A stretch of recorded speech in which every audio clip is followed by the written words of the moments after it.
If you look at Apple's product design and retail stores, as well as how management engages with its teams, you'll see that simplicity is at the heart of Apple's operations.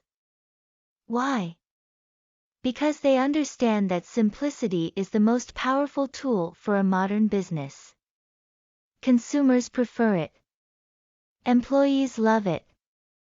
And with it, management can take a company to astonishing heights. We prefer easy-to-use products. We gravitate toward people who express themselves clearly. We love companies that have a distinctive, simple brand. So why do we overcomplicate things? Well, mainly because simplicity is really hard to attain. Simplicity, then, it's something that looks easy on the outside, but is extremely tricky on the inside. A company mission is a simple, powerful rationale behind everything it does. Few company missions are as simple and coherent as Apple's. When Steve Jobs returned to Apple in 1997, after an 11-year exile, the company was falling into decline. Within a short time, Jobs had brought the company's mojo back. How did he do this? Even before taking back control, he formulated a new company mission in a presentation he gave alongside then CEO Gil Amelio. On a slide behind him were the words, "Mission, provide relevant, compelling solutions that customers can only get from Apple." A strong company culture is a crucial component of any truly successful business.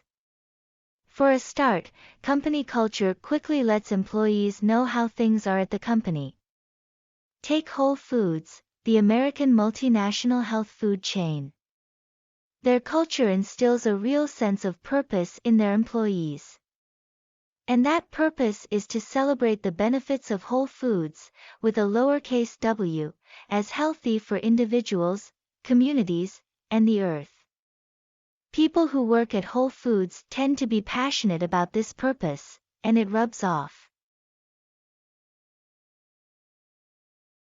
Think of Steve Jobs in his signature attire, black turtleneck, blue jeans, and New Balance sneakers.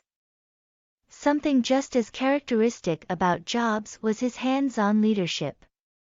He was always strolling around Apple's headquarters, checking in on different departments and giving his feedback.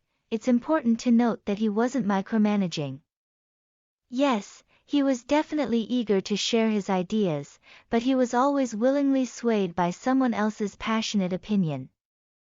By getting into the nitty-gritty, he was able to spark debate and push teams further while hearing ideas directly from the experts on the ground. In fact, Jobs' brand of leadership was key to the way Apple worked, and to its simplification. A successful company needs to be united around a clear and concise company mission.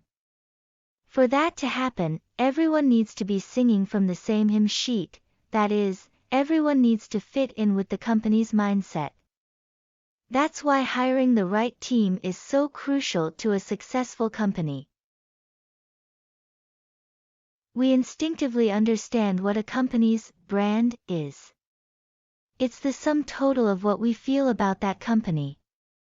This is created by the product or service the company sells, its marketing campaigns, and what people we trust tell us about the company.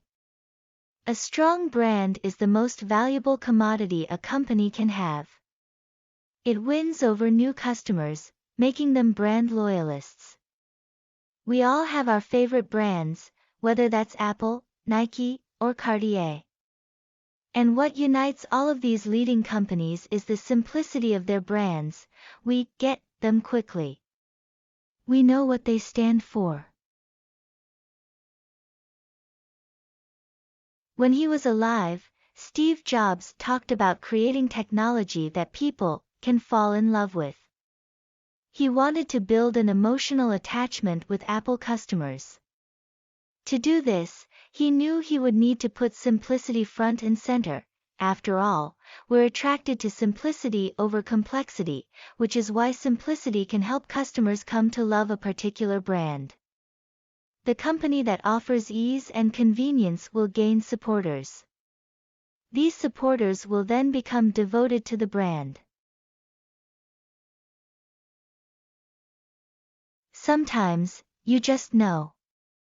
Whatever other people might say, you know that something is going to work, or fail hard. That's the power of intuition. Listening to your heart in business is important. For example, if Rupert Murdoch had listened to what financial analysts had told him, he wouldn't have secured the rights to NFL broadcasts for Fox Sports. At the time, Fox had never broadcast live sports. They had agreed to pay what was considered an enormous sum of money for the rights, $1.6 billion for a 4-year deal. Many people in finance and the media called Murdoch crazy, telling him he'd never make that money back. But Murdoch ignored them and followed his gut feeling. Of course, the rest is history. Fox Sports NFL coverage has been a triumph. That $1.6 billion looks like a steal today, but going with your intuition as a company leader doesn't mean ignoring data and hard facts. It just means being able to fill in the gaps between that data. Thank you for watching. Please grab your copies now. Kindly subscribe and stay tuned for more book discussions.